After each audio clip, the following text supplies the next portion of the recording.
Hi everyone, it's Coach Alyssa here, and today I'm with my sister Kira, and we're going to be teaching you how to get your back bend at home. Okay, so first things first, we have our body pillow as our cushion so that she isn't landing directly onto the hardwood floor. So I would definitely recommend, if you have a mat, using your mat. If you have a pillow at home, anything that's soft and is going to cushion your head, just for safety reasons. You don't want to bump your head, especially while we're at home. So first thing Kira's going to do, she's going to sit down. And what's really important before you start to initiate your back bend, you want to have a nice strong bridge, because you can't really back bend if you don't have a bridge, right? So Kira's going to put her hands nice and close to her head, bend her knees, and push up as tall as she can off her head. And try and hold it for 5 gymnastics. 1, 2, 3, 4, 5. Then she's going to look for her belly, come on down, and do 5 rock and rolls to make sure her back doesn't get sore while we're doing all of our bridge work. Good. All right, go ahead. Let's try one more. Go ahead, lay back. Good. Trying to make this angle right here nice and straight. Good, Kira. Come on down. And if you can see, she kind of rested on her head for a minute, and that's why I like to have this pillow here, just in case you get wiggly. All right, now Kira has her bridge pretty good, so we're going to go ahead and move on to our back bend. So first, how I would like to start is with a higher surface, so like your couch or your bed, or if you have a mat, that would be awesome. So what Kira's going to do is she's going to start with her legs far apart. I like to have your legs nice and wide so I feel it's easier on your back when you're going backwards. She's going to put her arms up as tall as they can go. She's going to look at her hands and back bend. Good, and then come on up. Oop, try to keep your arms up.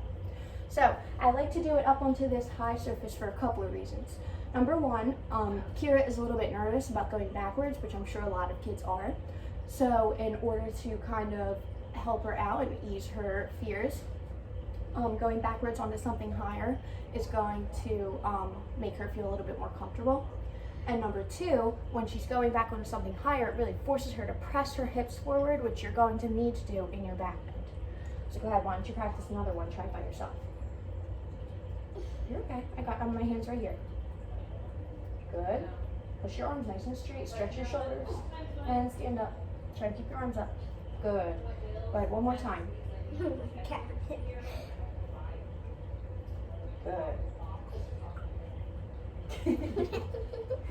Good job, Kira. All right. Once you feel comfortable with that and you think you're ready to move on, we're going to go ahead and move on to something a little bit lower. So here we have a couch cushion that's about 6 inches tall. If you have a cheese mat or anything at home, this would be perfect to do up your cheese mat, starting at the bottom and going up.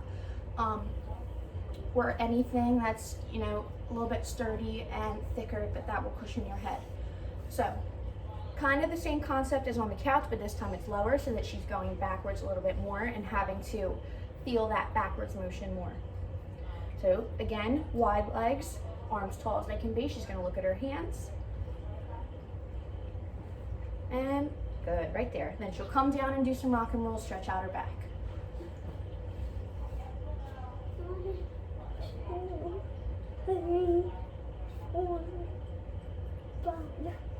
Good.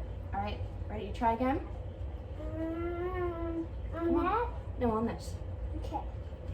So she's going to turn around, arms up for her hands. Yeah. I'm right here. Arms up, I got you. Good. That's all right, good job. Do some rock and rolls. So Kira is having a hard time landing with straight arms. She lands with bent arms, and that has a lot to do with her shoulder flexibility. So this is what's really good for her, because doing it up onto this higher surface is really going to help her stretch out this shoulder angle. Go try again. Move up a little bit. There you go. Arms up nice and tall. Look for your hands. Good. Good job. You want to try it by yourself next time? That was all by yourself. No. This is also going to help her to gain, come here. I want to say. This is also going to help her to gain confidence because a lot of Kira's problem is she has a little bit of fear, which is okay, but that's why we want to do it onto the higher mats or the higher areas so she can get more comfortable going backwards on her own. Go ahead. You got it, Keeks. There you go. See, that was independent, and she's really working on landing with those nice straight arms and not catching herself on her head. All right. We're going to move on back to our body pillow. So I'm going to spot you. So Kira here still needs a spot, which is fine. If you have someone at home who you would like to spot you, then that's fine too. Mom, dad, or a sibling can help. So same thing as before, you're going to start with your legs apart, on the floor, arms up, looking at your hands.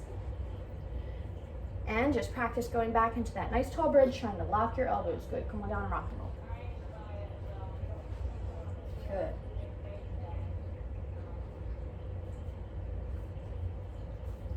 One more.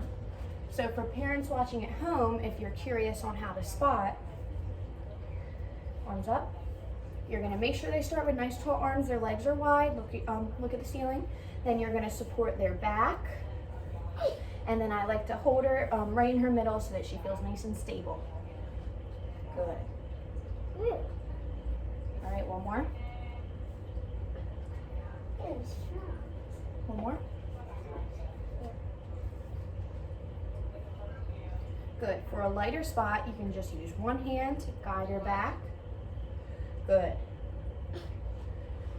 Kira has this pretty much by herself, and a lot of her problem is confidence, and that's why we're really going to work hard on using the couch and the cushion to get her nice and confident in herself for her back bend. One more.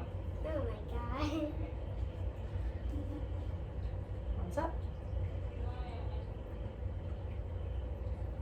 And that was independent. Good job, Kira. High five. So thank you guys for watching. This is how we do our back bend at home. I thought Say we bye, were doing Kira. a kickover. Bye, friends.